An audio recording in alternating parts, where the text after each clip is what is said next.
Bonjour, alors ici on va voir un insecte, bien sûr. Cette fois-ci, un insecte d'une famille pas encore présente sur la chaîne, les staphylins. En particulier, le staphylin noir, le plus connu, le voilà. Je voulais vous le présenter depuis un bon bout de temps et justement, ce week-end, j'en avais attrapé un individu, donc il est temps de vous le présenter. Alors, posons les bases. C'est un insecte, bien sûr, de l'ordre des coléoptères. Alors, ce n'est pas très évident à première vue, hein, mais si vous regardez bien, les élytres, si j'arrive bien à zoomer, ça c'est pour être clair, voilà. Les élytres sont réduites, mais on va en parler plus tard. Alors, c'est un insecte coléoptère de la famille des Staphylinidae. Les Staphylinidae qui sont une des familles d'animaux les plus grandes et les plus diversifiées de la planète. On compte environ un peu plus de 60 000 espèces dans cette seule famille. Hein, pour vous dire combien elle est diversifiée. Maintenant, pour l'espèce en elle-même, c'est un coléoptère d'environ 20 à 30 mm de long. Celui-ci fait 27 mm de long. Ce qui en fait le plus grand staphylinidae de toute l'Europe. La plupart des spécimens, hein, la plupart des espèces de staphylins en Europe font généralement entre 0,5 et 1 cm de long.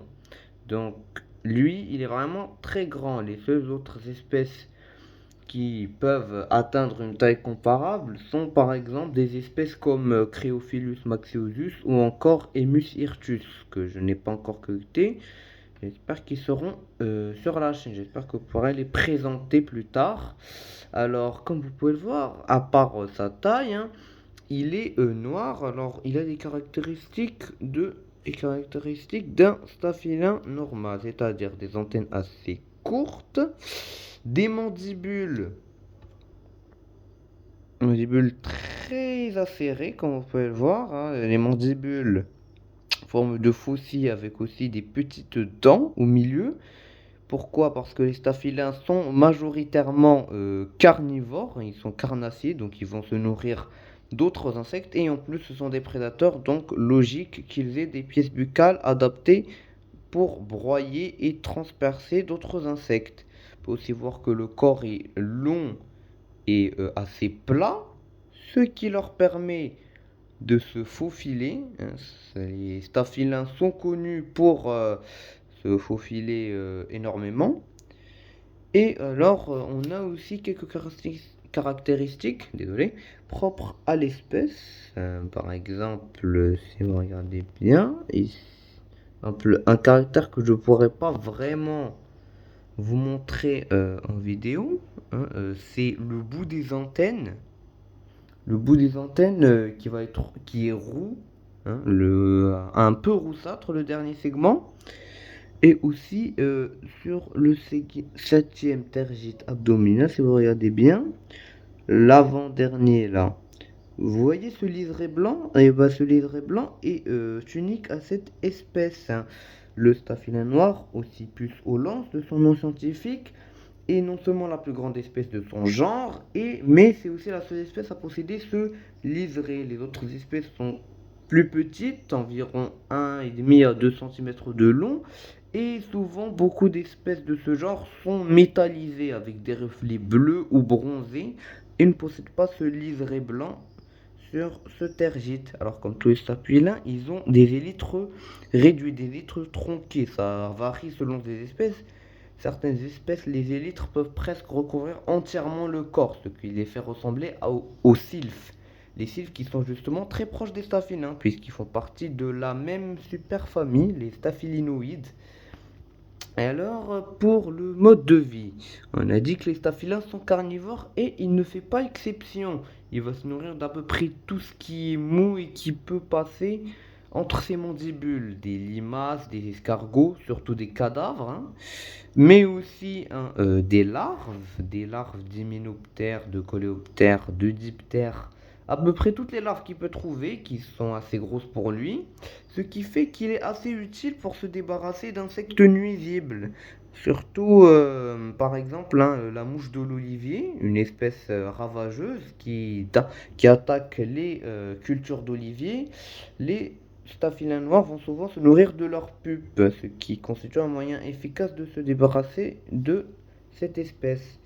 Alors, les staphylins, comme beaucoup d'autres insectes, et plus particulièrement le staphylin noir, sont surtout nocturne.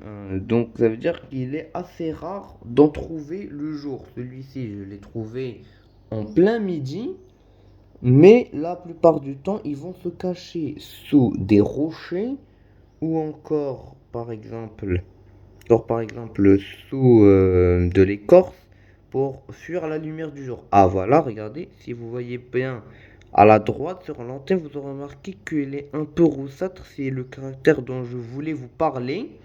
Le bout de l'antenne qui est un peu plus clair, un peu rousse comparé aux autres segments. Voilà, là. Là, on peut voir un tout petit peu. Ah oui, et aussi le staphylin noir, à part sa couleur, sa taille et son liseré blanc, a aussi une tête très large proportionnellement au reste de son corps. Une large tête de forme presque cubique, en forme de cube, avec de très grandes mandibules, comme on l'a dit. Alors ici, c'est un mâle. Pourquoi? Si vous regardez bien, attendez, voilà. On peut voir la première paire de pattes. Comme chez tous les coléoptères, on a 4 segments, 4 articles qui composent le tarse. Le dernier possédant les griffes, c'est l'onychium. Mais à part lui, les 4 autres sont dilatés. Ça, c'est très présent chez les coléoptères. Chez les coléoptères, hein, par exemple les sylphes, les nécrophores, les staphylins, encore les carabes, aussi les tiques. Mais pas que chez les coléoptères, en fait, chez beaucoup d'insectes, les mâles vont avoir des tarses dilatés pour mieux attraper la femelle durant l'accouplement, hein, avec aussi des pulvilles, des espèces d'adhésifs, hein, sous les tarses qui permettent une meilleure adhésion. Pour la taxonomie, cette espèce a été initialement décrite sous le protonyme de Staphylinus hollens par Müller en 1764. À cette époque-là, tous les staphylins étaient classés dans ce genre Staphylinus, créé par Linné en 1758, puis a été déplacé plus tard dans le genre Ocypus. Et au Hollande, qu'est-ce que ça veut dire? Ça veut dire malodorant. Pourquoi? Dû à une des caractéristiques la plus célèbre du staphylin noir, c'est sa posture de défense. Normalement, lorsqu'il marche, il va marcher en position plate. Sauf lorsqu'il est dérangé. Lorsqu'il est dérangé, il va ouvrir ses mandibules et prendre une pose un peu de scorpion. Il va recouvrir l'abdomen et faire sortir des glandes au niveau de l'abdomen de couleur blanche qui vont émettre un liquide très malodorant. D'où son nom d'Olens ou encore de staphylin odorant. Et en plus, c'est une espèce très agressive, hein. Elle peut mordre et avec des mandibules pareilles, ça peut faire mal. J'espère que vous avez aimé la vidéo et à plus tard.